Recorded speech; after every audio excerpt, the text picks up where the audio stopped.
அம்மாடியம்மா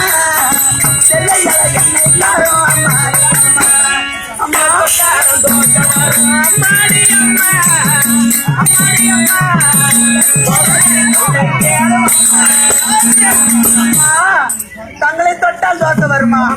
ஏழான ஜாதிக்கு கீழான ஜாதி செக்கில் குடும்பத்துல பிறந்தவமா என்ன யாரும் தொடக்கூடாது. ஜாதிக்கெல்லாம் கீழான ஜாதிமா நானு. அம்மா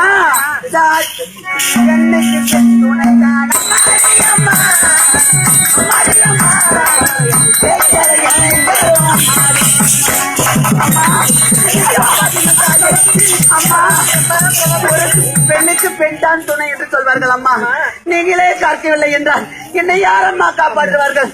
என் மகன் ஓடோடி வருகிறான். அம்மா என்னை காப்பாற்றுங்கள் தாயே, காப்பாற்றுங்கள் அம்மா. காப்பாத்துறேன். ஏதோ பெண்ணுக்கு பெண் துணை யாருக்கு ஆண் துணை சொல்றாங்க. அம்மா அதனால உன்னை பார்த்தா ஒரு தெய்வம் போல தெரிகிறது. ஆகையினால் உன் ஆபயத்தை நான் காப்பாத்துறேன்.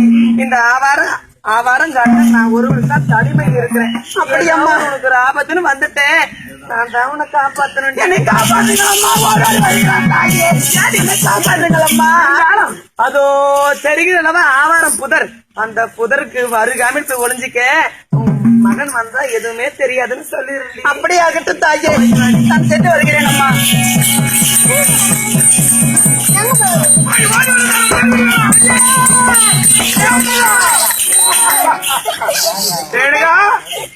இந்த காலத்தில் மறந்து மறந்து மறந்து மறந்து அல்லவா உன்னை விடு வேணாம்.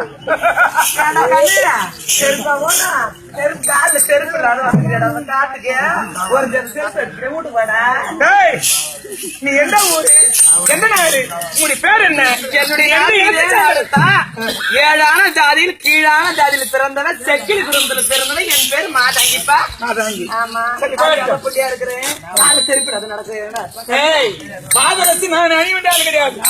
என்னுடைய பேரே வேற. அப்படியா? நான் தெய்வீக பிறவி. இந்த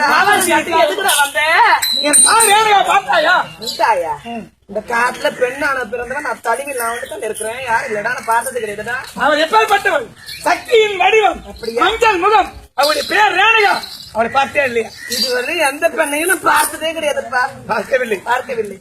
அப்படி மீண்டும் நீ பார்த்தால் சொல்ல வேண்டும்.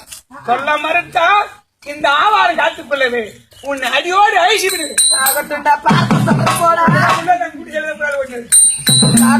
அடிப்பாரு எங்கன்னா இருப்பா. அடியா ரேணுகா, மரியாதை வருகிறேன்.